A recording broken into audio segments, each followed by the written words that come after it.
Hello students, welcome to Apti group. मैं आपका reasoning educator Yogesh Sharma आपका स्वागत करता हूं आपके अपने चैनल एप्टी ग्रुप। सो बच्चों, जैसे कि आपको पता है कि हमने जब लास्ट क्लास शुरू की थी तो हमने कैलेंडर से शुरू किया था। सो आपने लास्ट क्लास ली थी, आपको पीछे वाली जो क्लास हुई उसमें सब कुछ समझ में आया होगा, आई होप। और अगर आपको नहीं आया तो आप प्लीज़ उन सबको कमेंट करके आप बताएं कि हमें ये प्रॉब्लम आ रही है या हमें यहाँ पर डाउट्स हैं, जिससे कि हम आपके सॉल्यूशंस आप तक पहुँचा सकें। सो बच्चों, आज हमारी दूसरी क्लास है कैलेंडर की। जैसे कि आप अपनी स्क्रीन पर देख पा रहे होंगे कि हमने लिखा हुआ है यहाँ पर कैलेंडर 2, मंथ कोड लिखे हुए हैं। सो आपको पता होगा कि बेसिकली आपके सामने क्वेश्चंस आते हैं एसएससी में। एक रैंडम डेट होती है आपके सामने, एक रैंडम डेट होती है बच्चों। वो पूछ लेता है कि उस पर्टिकुलर डेट को कौन सा डे था, उस पर्टिकुलर डेट को कौन सा डे था। तो आज हम सीखेंगे कि एक रैंडम डेट से हमें डे कैसे निकालना है। ठीक है। सो बच्चों, be ready. So normal year लिखा है मैंने यहाँ पे, समझिए यहाँ पर मैंने यहाँ पर मंथ्स लिखे हैं, जनवरी, फरवरी, मार्च, अप्रैल, मई, जून, जुलाई, अगस्त, सितंबर टू ये दिसंबर तक मैंने सारे आपके महीने लिखे हैं। यहाँ पर दो लाइनें लिखी हुई हैं, एक नॉर्मल ईयर जिसमें 365 डेज होते हैं और एक लीप ईयर जिसमें 366 डेज होते हैं। ठीक है बच्चों, यहाँ तक आपको पता ही होगा कि नॉर्मल ईयर होता है, एक लीप ईयर होता है। अब आप यहाँ पे समझिए, मैंने यहाँ पे कोड लिखे हैं कि जनवरी का जो कोड है वो 0 है, नॉर्मल ईयर में 0 है, फरवरी में 3 है, मार्च का 3, अप्रैल का 6 है, मई का 1, 4, 6, 2, 5, 0, 3, 5। तो बच्चों आपको ये इसी तरीके से याद करने हैं कि नॉर्मल ईयर अगर गिवन है तो हमें कोड्स क्या यूज करने हैं हर महीने के लिए। जैसे यहाँ पे गिवन है आपको कि जनवरी का 0 होगा, फरवरी का 3 होगा, मार्च का 3, अप्रैल का 6, मई का 1, जून का 4, जुलाई का 6, अगस्त का 2, सितंबर का 5, अक्टूबर का 0, नवंबर का 3 एंड देन दिसंबर का 5 होगा। ये आपको गिवन है यहाँ। अब दूसरी लाइन में हमने लिखा है लीप ईयर।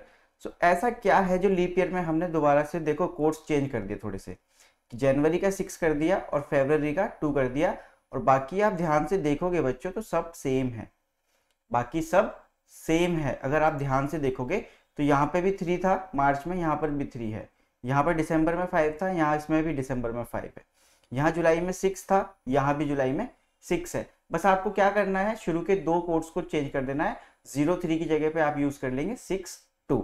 ठीक है बच्चों, आपको ये कोड्स याद करने ही पड़ेंगे जिससे कि आप एक रैंडम डेट पे आपका कौन सा डे था आप वो निकाल सकें।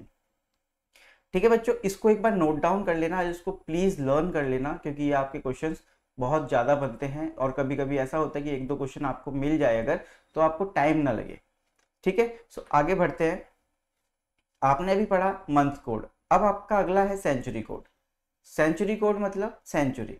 जैसे आप देखिए 1600 सेंचुरी स्टार्ट होती है, 2000 एक सेंचुरी स्टार्ट हो गई आपकी, 1700 में एक सेंचुरी स्टार्ट हुई। तो ये सारी सेंचुरीज लिखी है मैंने। तो यहाँ पे आप देख पा रहे होगे एक चीज यहाँ पे कॉमन है, जरा ध्यान से समझना उसको। 1600, 1700, 1800, 1900, देन 2000। यहाँ पे आपने देखा तो +400 हुआ है, यहाँ पे आप देखोगे तो +400 है, यहाँ पर भी +400 एंड देन यहाँ पर भी +400। सो इसका मतलब है कि +400 करने के बाद जो आपका सेंचुरी कोड होता है वो सेम आने लगता है। सो यहाँ पे 1600 एंड 2000 के लिए हमने सेंचुरी कोड क्या रखा है, 6। 1600 एंड 2000 के लिए कोड जो है हमारा 6 है सेंचुरी का। 1700 और 2100 के लिए हमारा 4 है। 1800 और 2200 के लिए हमारा 2 है, और 1900 और 2300 के लिए हमारा जो कोड है वो 0 है। तो बच्चों आपको सबसे पहले मंथ कोड याद करने हैं, देन सेंचुरी कोड याद करने। यहाँ पे मैंने एक डे कोड भी लिखा है, यहाँ पर एक डे कोड भी है। अब आप समझिए कि आपका अगर 0 आएगा क्वेश्चन सॉल्व करते हुए, तो ये अभी हम समझेंगे कि 0 1 2 3 4 ये कैसे आएंगे। सो अगर 0 रिमाइंडर बचता है तो संडे है, 1 रिमाइंडर बचता है तो मंडे है, 2 अगर बचता है तो ट्यूसडे है, 3 बचता है तो वेंसडे है, 4 पे थर्सडे आएगा, 5 पे फ्राइडे एंड देन 6 पर आपका सैटरडे आंसर होगा। क्लियर है बच्चों ये बात? ठीक है। तो आपको सबसे पहले कोड्स याद करने हैं यहाँ पर। चलिए, अब जैसे आपको रैंडम कोई भी डेट मिल जाएगी, आपको कोई भी एक रैंडम डेट मिल जाएगी, आप अपने बर्थडे से भी उठा सकते हैं या कोई भी रैंडम डेट आप ले सकते हैं। ठीक है। जैसे आप सपोज कर लो 1 जनवरी 2023, 1 जनवरी 2023। सो आपको क्वेश्चंस कैसे सॉल्व करने हैं अब वो मैं आपको सिखा रहा हूं, तो प्लीज एक बार समझना, इसके आगे हम क्वेश्चंस को सॉल्व करेंगे। सो 1 जनवरी है, जो डेट है आप उसको लिखेंगे 1 प्लस जनवरी का जो कोड होता है, यहाँ पे सबसे पहले अब हमें ये देखना है कि क्या ये लीप ईयर है या नॉर्मल ईयर। ये है normal year. So normal year में बच्चों देखो एक बार आप चेक करो, नॉर्मल ईयर में जो हमारा कोड होता है वो 0 होता है। सो हमारा जो जनवरी के लिए कोड होगा वो क्या हो जाएगा, यहाँ पर 0 हो जाएगा। 1 के लिए मैंने यहाँ पर 1 लिख दिया, जनवरी के कोड को मैं क्या लिखूंगा 0, क्योंकि 0 है उसका कोड। ठीक है, अब आपको बच्चों क्या करना है, जो लास्ट के 2 डिजिट्स हैं, जो 2 नंबर्स हैं लास्ट के, वो आपको एज इट इज यहाँ पर लिख देने हैं। आपको एज इट इज वो 2 नंबर यहाँ पर लिख देने हैं। उसके बाद आपका नेक्स्ट स्टेप जो होगा वो ये होगा कि जो लास्ट के 2 डिजिट्स हैं आपका 23, आप इसको क्या करेंगे 4 से डिवाइड करेंगे। लास्ट के जो 2 डिजिट्स हैं आप उसको 4 से डिवाइड करेंगे। सो आपका कितने टाइम्स जाएगा, ये 5 टाइम्स जाएगा। और जो यहाँ पर रिमाइंडर बच जाएगा, जो यहाँ पर रिमाइंडर बच जाएगा, इसका कोई काम नहीं है यहाँ पर।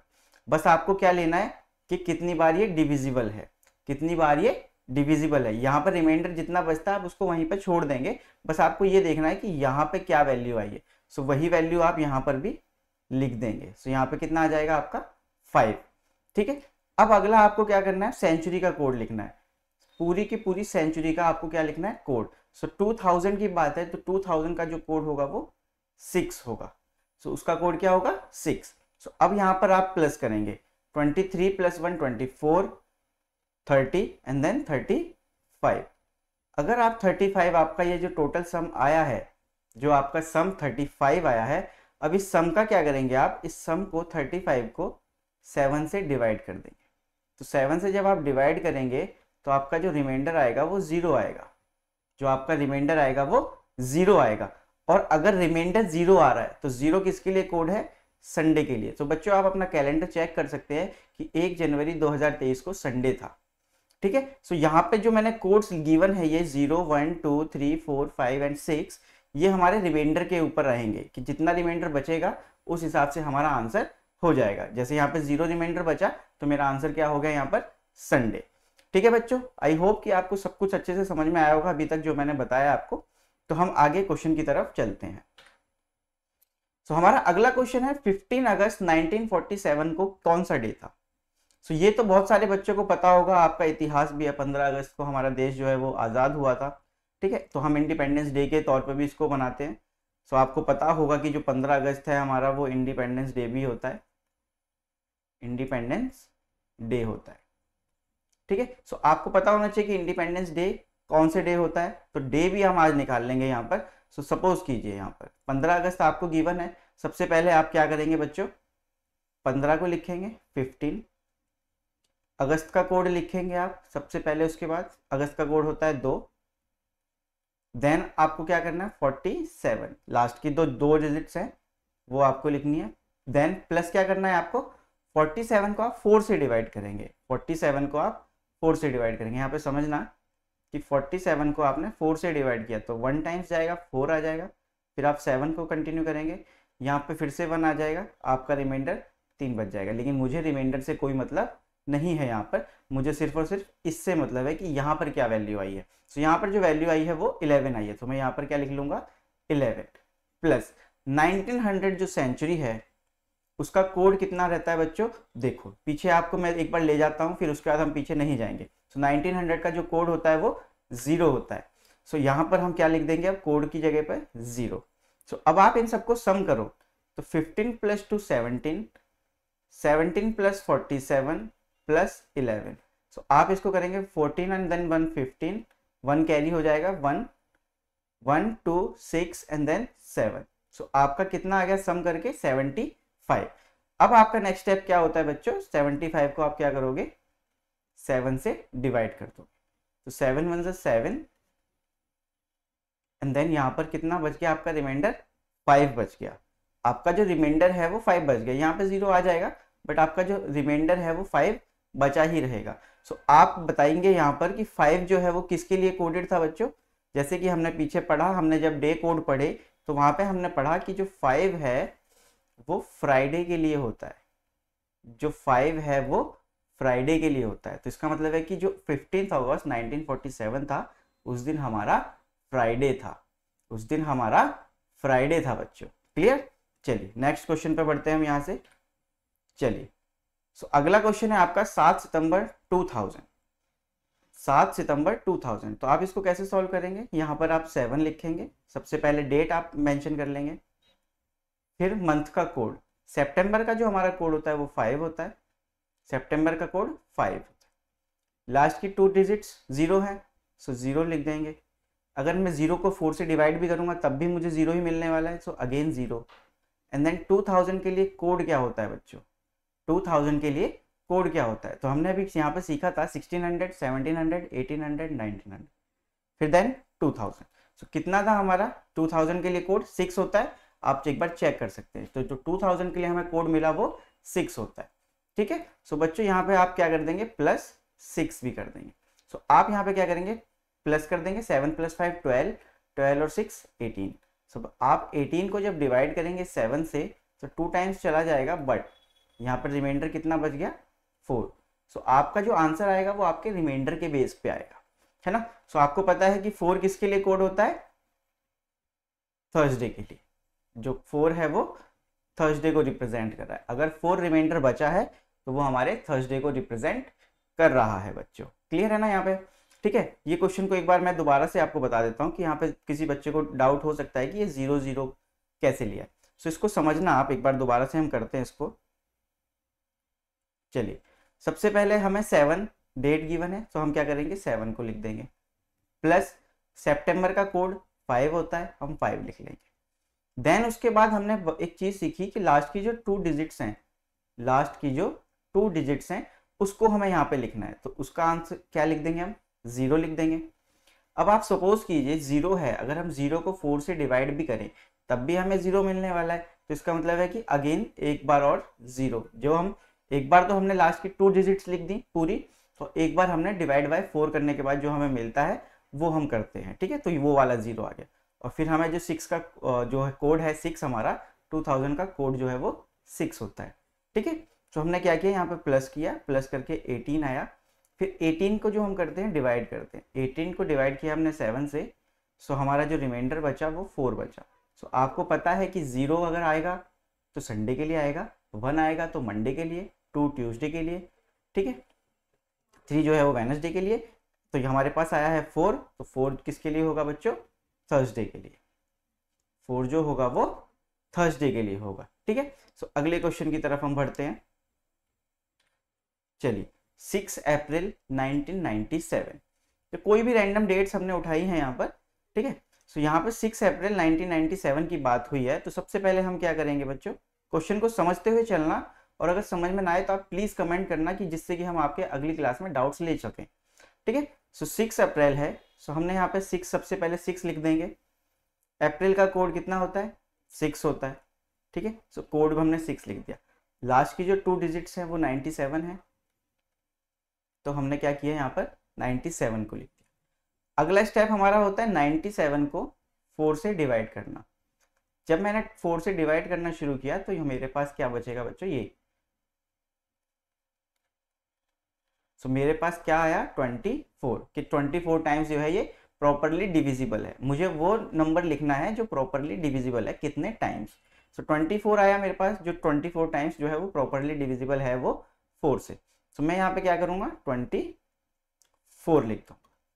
ठीक है बच्चों, मैंने क्या क्या कोड लिख लिए? मैंने डेट का कोड लिख लिया, मैंने मंथ का कोड लिख लिया, मैंने 97 को लिख दिया। मैंने 97 को 4 से डिवाइड करने के बाद ये देख लिया कि टोटल कितनी बार ये डिविजिबल है। सो यहाँ पे मेरा 24 आया। मुझे रिमाइंडर से कोई मतलब नहीं है, आप रिमाइंडर नहीं देखेंगे, क्योंकि हम प्रीवियस क्वेश्चंस में क्या कर रहे थे? रिमाइंडर को देख रहे थे। ठीक है, लेकिन जब यहाँ पे आप डिवाइड करोगे तो अभी आप रिमाइंडर को नहीं देखोगे, आपको सिर्फ ये देखना है, आपको सिर्फ ये देखना है कि कितने टाइम्स है। तो आपने 24 लिख दिया। और जो 1900 का, अब आप क्या लिखोगे? Century code. सो 1900 का सेंचुरी कोड बच्चों कितना होता है? 0। 1900 का जो सेंचुरी कोड होता है वो 0 होता है, तो आपका यहाँ पर 0 आ जाए। अब आप क्या करेंगे? इन सबको प्लस करेंगे। सो 6 + 6 12, 12 + 24 36, 36 + 97 आप करेंगे बच्चे यहाँ पे। सो आपको मिल जाएगा 133। सो आपका जो सम आएगा वो 133 आएगा। सो अगला स्टेप आपका क्या रहेगा? यहाँ पर 133 आपका आंसर आ गया। तो अब आप क्या करेंगे, 133 को 7 से डिवाइड कर देंगे। यहाँ पे जो रिमाइंडर आएगा वो आपके आंसर के लिए है। सो 7 से आप डिवाइड करेंगे 7 टाइम्स, वो 1 टाइम, तो यहाँ पर आ जाएगा 7, यहाँ पर आपका 63 आ गया, 7 9 जा 63। सो बच्चों जो आपका रिमाइंडर बचा वो 0 बचा, आपका जो रिमाइंडर बचा वो 0 बचा। अब आपको पता है कि 0 किसका कोड होता है, डे कोड के अंदर अगर हम बात करें, सो जो 0 है हमारा, वो हमारा होता है संडे का कोड, वो होता है हमारा संडे का कोड बच्चों। सो 6 अप्रैल 1997 को संडे था। ठीक है बच्चों, आगे बढ़ते हैं। 30 जनवरी 1948, 30 जनवरी 1948। सो बच्चों यहाँ पे बड़े ध्यान से समझना कंसेप्ट को कि हम यहाँ पे कैसे यूज करने वाले हैं। यहाँ पे देखो, आप एक चीज देख पा रहे हो, अभी तक जो भी ईयर्स आए हैं हमारे, ठीक है, लेकिन यहाँ पे 1948 है, 1948। 1948 जो है एक लीप ईयर है, एक लीप ईयर है। जो 2000 आया था वो भी एक लीप ईयर था, 1948 भी हमारा एक लीप ईयर है बच्चों। सो इस चीज का ध्यान रखना है हमें कि 1948 एक लीप ईयर है, तो लीप ईयर वाले कोड्स को हम यहाँ पर यूज करेंगे। ठीक है, सो हमारा सबसे पहले काम क्या रहेगा, डेट लिखना है यहाँ पर, देन जनवरी का कोड। बच्चों अगर नॉर्मल ईयर है तो जनवरी का कोड 0 होता है, लेकिन अगर लीप ईयर है तो उसका कोड 6 होता है। अभी हमने शुरू में सबसे पहले यही सीखा कि जनवरी के कोड्स 0 या 6 में से कुछ भी हो सकते हैं, 0 या 6 में से कुछ भी हो सकते हैं। 0 कब होगा, जब नॉर्मल ईयर होगा, और 6 कब होगा, जब लीप ईयर होगा। सो मुझे यहाँ पर पता है कि जो 48 है, 1948 है, वो एक लीप ईयर है। सो अगर लीप ईयर है तो कोड भी हमारे लीप ईयर वाले ही लगेंगे बच्चों। सो जनवरी का जो कोड होगा यहाँ पर वो 6 होगा, प्लस आगे हम क्या करते हैं 48, लास्ट की 2 डिजिट्स को हम प्लस करते हैं। तो यहाँ पे हम क्या प्लस कर देंगे 48। अब मैं 48 को जब 4 से डिवाइड करता हूँ बच्चों, समझना, 48 को जब मैंने 4 से डिवाइड किया तो ये प्रॉपरली डिविजिबल था, प्रॉपरली डिविजिबल है, तो मैं ये पूरा का पूरा यही लिखूंगा जो मेरे पास यहाँ पर आएगा। सो आपके पास क्या आएगा 12। सो आप 12 को यहाँ पर लिख लेंगे। ठीक है, सो आपने देखो डेट का लिख लिया, डेट का एग्जैक्ट डेट ही लिखनी है, जनवरी का कोड आपने 6 लिख लिया, 48 एज इट इज आपको लिखना है, फिर आपने 4 से डिवाइड किया तो आपका 12 आया, आपने यहाँ लिख दिया। अब 1900 का जो कोड होता है वो 0 होता है, 1900 का जो कोड होता है वो 0 होता है। सो यहाँ पर आप क्या करेंगे 0 रखेंगे। ठीक है, अब आप इसको प्लस करेंगे, तो इसको आपने प्लस किया, ये 60 आ जाएगा, ये 36 आ जाएगा, तो आंसर यहाँ पे कितना आ जाएगा आपका 96। सो बच्चों अगर 96 आ गया है तो अगला स्टेप मेरा क्या होगा, अगला स्टेप मेरा क्लियर, 96 को मैं क्या करूँगा डिवाइड कर दूंगा 7 से। अब तक आप सीख ही चुके होंगे कि 96 को अगर मैं 7 से डिवाइड करता हूँ तो 7 1 7, 7 3 21। सो आपका जो रिमाइंडर आएगा वो 5 आएगा। अगर आपका रिमाइंडर जो है वो 5 आया है, अगर आपका रिमाइंडर 5 आया है तो आपका आंसर क्या हो जाएगा बच्चों, फ्राइडे। आपका आंसर हो जाएगा फ्राइडे। क्लियर होगा यहाँ तक मेरे हिसाब से आपको? बहुत इजी ट्रिक है, आप इस ट्रिक को यूज करें क्योंकि ये सबसे बेस्ट ट्रिक है आपके पास, जिससे कि देखो आप डायरेक्टली कर सकते हो। कुछ सिंपल है बिल्कुल, कि डेट उतारनी है, फिर मंथ का कोड जो मैंने आपको गिवन कर दिए हैं, बिल्कुल आप उनको एकदम से याद कर सकते हैं। मंथ का कोड लिखा, फिर लास्ट की 2 डिजिट्स एज इट इज उतारी है, कुछ ज़्यादा कुछ करना नहीं है। फिर 4 से डिवाइड किया, 4 के डिवाइड करने के बाद जो यहाँ पर हमें मिल गया वो हमने यहाँ पर लिख दिया। ठीक है, फिर अगला क्या है हमारा सेंचुरी का कोड। सेंचुरी के कोड्स भी मैंने आपको बता दिए कि कैसे आपको देखने हैं, और बहुत सिंपल है, 1600, 1700, 1800, 1900। ठीक है, 6 4 2 0, 2 का गैप है, सो आप इजिली याद कर सकते हैं उनको। ठीक है बच्चों, तो यहाँ पर आप बहुत इजीली याद कर सकते हो। सो यहाँ पे 0 आ गया सेंचुरी का कोड। अब आपको क्या करना है, सिंपल सम कर देना है, सम करना हमको आता ही है। सम करने के बाद क्या करना है, डिवाइड करना है। डिवाइड किससे करेंगे हम, 7 से, सिर्फ 7 से ही डिवाइड करेंगे, इस बात का ध्यान रखना। कभी किसी और नंबर से आप डिवाइड कर दोगे तो गलत हो जाएगा। 7 से आपने डिवाइड किया, यहाँ पर आपका आ गया रिमाइंडर। अब जो यहाँ पर रिमाइंडर बचता है वो हमारा आंसर के लिए जरूरी है, क्योंकि हमने सीखा डे का कोड 0 1 2 3 4 5 6। जिस नंबर पे जो भी आता है वही हमारा आंसर हो जाता है। 5 नंबर किसका कोड है, फ्राइडे का। So answer will be Friday. चलिए नेक्स्ट क्वेश्चन की तरफ बढ़ते हैं। 21 अक्टूबर 1997। सो बच्चों इसको प्लीज एक बार आप ट्राई करना स्क्रीन को पॉज करके कि आपको अभी तक कितना समझ में आया है, और फिर उसके बाद आप मैच करना आंसर कि हमारा आंसर सही में सही है या हम कुछ गड़बड़ कर रहे हैं। so, जो गड़बड़ भी होगी तो वो भी आप समझ लेना। चलिए मैं आपको एक बार सॉल्व करके बताता हूँ। सबसे पहला काम वही है हमारा, सबसे पहले हमें डेट लिखनी है। तो डेट है हमारी 21। अक्टूबर का कोड होता है हमारा 0, तो अक्टूबर का कोड हम 0 लिख देंगे। लास्ट की 2 डिजिट्स सेम 97 लिख दिया, प्लस इसको डिविजिबल करेंगे हम 4 से, तब देखेंगे कितने टाइम्स डिविजिबल है। सो हमने 4 से जाना शुरू किया, 4 2 ज़ा 8, 4 ज़ा 16। सो आपका रिमाइंडर 1 बच गया। लेकिन 1 से कोई मतलब नहीं हमें सिर्फ मतलब है यहाँ इस नंबर से, यहाँ पर कौन सा नंबर आया है। सो यहाँ पर आपका 24 आया है तो आप 24 लिख देंगे, और यहाँ पर क्या है 1900। सो 1900 का कोड क्या होता है 0 होता है। बच्चों सेंचुरी का कोड हमेशा याद रखना, 1900 का 0 है, और आपको बता ही दिया है 1600 1700 सारे कोड्स आप समझ में गए होंगे बिल्कुल कि 400 के गैप के बाद सेम होने लगते हैं, ठीक है। सो अब यहाँ पे आप प्लस करेंगे अगर, सो 97 प्लस 21 प्लस 24, सो 7 1 8 और 4 12, 12 का यहाँ पर 2 कैरी 1, 10 1 प्लस 9 10 12 एंड देन 14। सो आपका कितना आ गया 142। अब 142 को आप क्या करेंगे 7 से डिवाइड कर देंगे, यही हमने अभी तक सीखा है। तो 7 को 2 से हमने किया तो 14 आ गया, यहाँ पर कुछ नहीं बचा, आपका 2 उतरा यहाँ से। सो आपका जो रिमाइंडर आया वो कितना आ गया बच्चों 2 आ गया। आपका जो रिमाइंडर आया वो 2 आ गया बच्चों। सो अगर 2 रिमाइंडर आया है तो इसका मतलब है कि आंसर क्या होगा हमारा ट्यूसडे। हमारा जो आंसर होगा वो ट्यूसडे हो जाएगा। क्लियर है बच्चों यहाँ तक? मेरे हिसाब से आपको 5 क्वेश्चंस मैंने कराए हैं, तो पांचों के पांचों क्वेश्चंस आपको समझ में आ गए होंगे। और एक बार प्लीज कमेंट करके जरूर बताइएगा कि आपको क्वेश्चन समझ में आए या नहीं आए।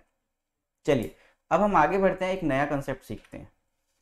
अब हमारे पास एक कंसेप्ट है रिपीटिशन ऑफ कैलेंडर, कि कैलेंडर कैसे कैसे रिपीट होते हैं, ठीक है।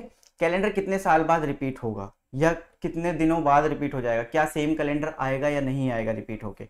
सो बच्चों जब भी रिपीटिशन ऑफ कैलेंडर की बात होगी तो इसका मतलब है कि जो कैलेंडर है वो बिल्कुल एग्जैक्ट सेम होगा।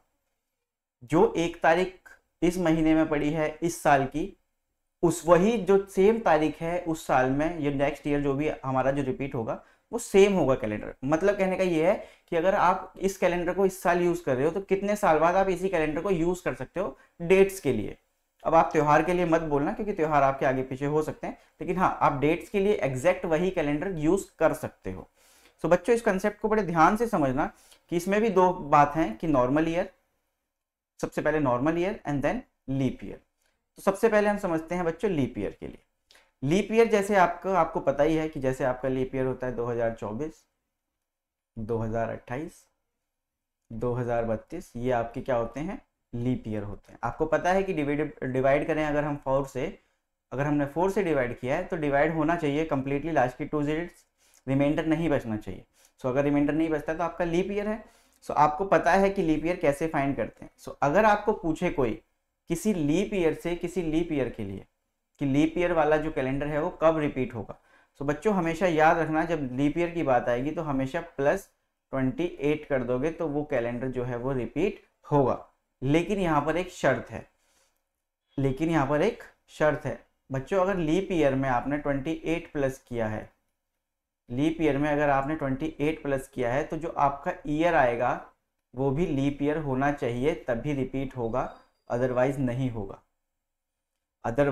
नहीं होगा। इस चीज को दोबारा ध्यान से समझना कि आपने लीप ईयर में +28 किया तो उसके बाद जब आप 28 प्लस करके पहुंचे किसी ईयर पे तो वो जो ईयर है वो भी आपका लीप ईयर होना चाहिए, तभी कैलेंडर को आप यूज कर सकते हैं, अदरवाइज आप नहीं कर पाएंगे। क्योंकि लीप ईयर में 29 फेब होती है और नॉर्मल ईयर में 29 फेब नहीं होती है। क्लियर? सो लीप ईयर से आप अगर लीप ईयर में जा रहे हो तभी आपका कैलेंडर रिपीट होगा। सो 28 प्लस करने के बाद अगर लीप ईयर मिल रहा है तभी आपका कैलेंडर यूज होने वाला है, अदरवाइज वो रिपीट नहीं होगा। नॉर्मल ईयर के लिए बच्चों देखो क्या है, नॉर्मल ईयर में आपको क्या करना है +11 कर देना है। +11, लेकिन +11 करने के बाद नॉर्मल ईयर ही होना चाहिए।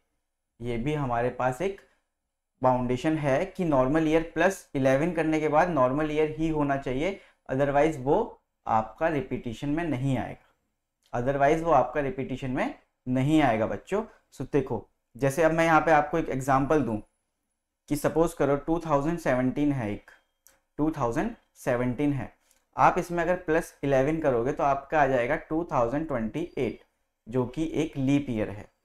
2028 जो है वो एक लीप ईयर है बच्चों। सो अगर मैं नॉर्मल ईयर का कैलेंडर को लीप ईयर में यूज करूंगा तो क्या 29 फेब मिलेगी मुझे? नहीं मिलेगी, ऑब्वियस है, क्योंकि नॉर्मल ईयर में होती ही नहीं है। ठीक है, सो इसका मतलब है कि ये वाला कैलेंडर क्या है, वो रिपीट नहीं होगा। जब भी ऐसी कंडीशन बैठेगी आपके सामने कि आपको +11 करने के बाद लीप ईयर आ रहा है, सो आप क्या कर देंगे, उसमें +6 कर देंगे। आप नॉर्मल ईयर में +6 कर देंगे। जैसे मैंने 2017 को लिया था, सो आप अगर 2017 +6 कर देंगे तो आपके पास आ जाएगा 2023। सो ये जो है रिपीटिशन ऑफ कैलेंडर होगा। तो जो है 2017 का जो कैलेंडर होगा वो 2023 में रिपीट होगा। क्लियर है बच्चों? बस एक बात का ध्यान रखना कि नॉर्मल ईयर है अगर, तो +11 करने के बाद अगर नॉर्मल ईयर आ रहा है तो वो ठीक है, बट अगर नॉर्मल ईयर की जगह पे वो लीप ईयर आ रहा है +11 करने के बाद, तो आप क्या करेंगे, नॉर्मल ईयर में +6 कर देंगे, तो आपको रिपीटिशन ऑफ कैलेंडर मिल जाएगा बच्चों। और सेम नॉर्मल लीप ईयर के लिए भी रहेगा आपका कि लीप ईयर में अगर आपका 28 प्लस करने के बाद आपको मिल रहा है leap year, then well and good. अगर नहीं मिल रहा है तो आपको रिपीटिशन ऑफ कैलेंडर नहीं मिलेगा वहां पे। ठीक है, यहां तक हम पहुंच गए बच्चों। आगे क्वेश्चंस देखते हैं इसके रिपीटिशन ऑफ कैलेंडर के ऊपर। Calendar for the year 2007 will be same for the year. तो जो 2007 में जो कैलेंडर हमने यूज किया, उस कैलेंडर को हम दोबारा कब यूज कर सकते हैं? सो मैंने आपको अभी एक चीज बताई कि रिपीटिशन ऑफ कैलेंडर में कि 2007 जो है एक नॉर्मल ईयर है। नॉर्मल ईयर में हम क्या करते हैं, +11 कर देते हैं। +11 करने के बाद हमारे पास आएगा 2018। सो क्या 2018 एक नॉर्मल ईयर है? क्योंकि 2007 जो एक नॉर्मल ईयर है, अगर मैं 11 प्लस कर रहा हूं तो मेरे पास आंसर भी नॉर्मल ईयर होना चाहिए। सो 2018 क्या नॉर्मल ईयर है? हाँ, 2018 जो है एक नॉर्मल ईयर है। सो इसका मतलब है कि जो रिपीटिशन होगा 2007 के कैलेंडर का, वो 2018 में जरूर होगा। ठीक है बच्चों, आगे बढ़ते हैं।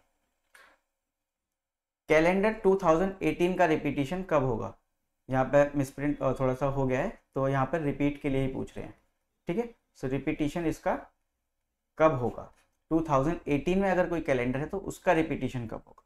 सो आपने सभी सीखा यहाँ पर कि 2018 में एक नॉर्मल ईयर है 2018। सो इसमें क्या करेंगे आप, 11 को प्लस कर देंगे, तो आपका आंसर क्या आएगा, 2029। क्या 2029 एक नॉर्मल ईयर है? यस, 2029 एक नॉर्मल ईयर है। सो इसका मतलब है कि 2019 इसका सही आंसर होगा। ठीक है बच्चों, आगे बढ़ते हैं। Which year will have the same calendar as that of 2005? As that of 2005. So बच्चों सबसे पहले हम क्या करेंगे, नॉर्मल ईयर है 2005 जो है हमारा नॉर्मल ईयर है। आप क्या करेंगे, +11 करेंगे, आपको मिलेगा 2016। तो क्या 2016 कोई नॉर्मल ईयर है? नहीं, 2016 जो है एक लीप ईयर है बच्चों। सो अगर 2016 लीप ईयर है तो इसका मतलब है कि इसका कैलेंडर सेम नहीं होगा, इसका कैलेंडर सेम नहीं होगा। उसके बाद मैंने आपको एक चीज और बताई थी कि अगर 11 प्लस करने के बाद लीप ईयर आ जाए तो आपको क्या करना है, 2000 प्लस उसमें जो भी आपका वैल्यू होगी, जो भी आपका ईयर है, उसमें आप +6 कर देंगे। सो आपका आंसर आ जाएगा 2011। सो 2011 जो है एक नॉर्मल ईयर है और यही आपका आंसर भी होगा। ठीक है बच्चों, तो यहाँ पे क्या किया हमने, 2005 में 11 प्लस किया तो 2016 आ गया आपका। 2016 जो है वो एक नॉर्मल ईयर नहीं है, वो एक लीप ईयर है। सो अगर लीप ईयर आंसर आ रहा है तो इसका मतलब है कि रिपीट नहीं होगा कैलेंडर। सो अगर रिपीट नहीं होगा तो इसका मतलब है कि कोई और ईयर होगा ऐसा जो रिपीट कर रहा होगा।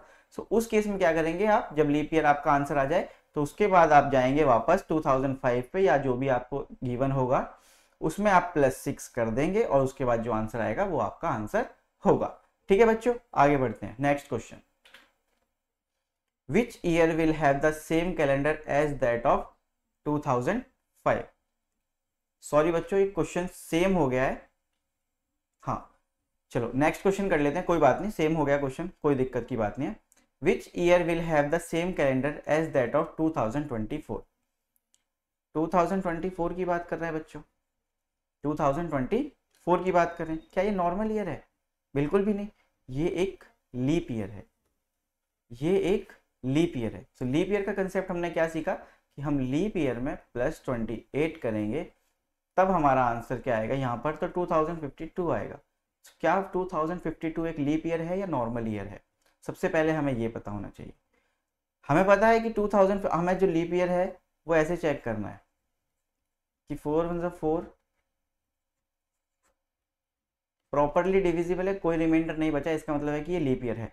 सो हम यहाँ पर अपने आंसर के लिए श्योर हो चुके हैं कि 2052 जो है वो आपका आंसर सही है, क्योंकि आपने +28 किया तो उसके बाद आपका आंसर क्या आ गया, 2052, जो कि एक लीप ईयर है बच्चों। ठीक है बच्चों, आगे एक क्वेश्चन है आपके लिए, रिवीजन क्वेश्चन है, जैसे जो भी हमने पिछली क्लास में पढ़ा था उसके ऊपर एक ये क्वेश्चन है कि if 20 July 2018 was Tuesday then what is on 20 July 2035? So इसको प्लीज एक बार सॉल्व करना, और आप कैसे सॉल्व कर रहे हो इसको वीडियो को पॉज करके एक बार सॉल्व करना, और फिर उसके बाद देखना कि मैंने इसको कैसे सॉल्व किया है।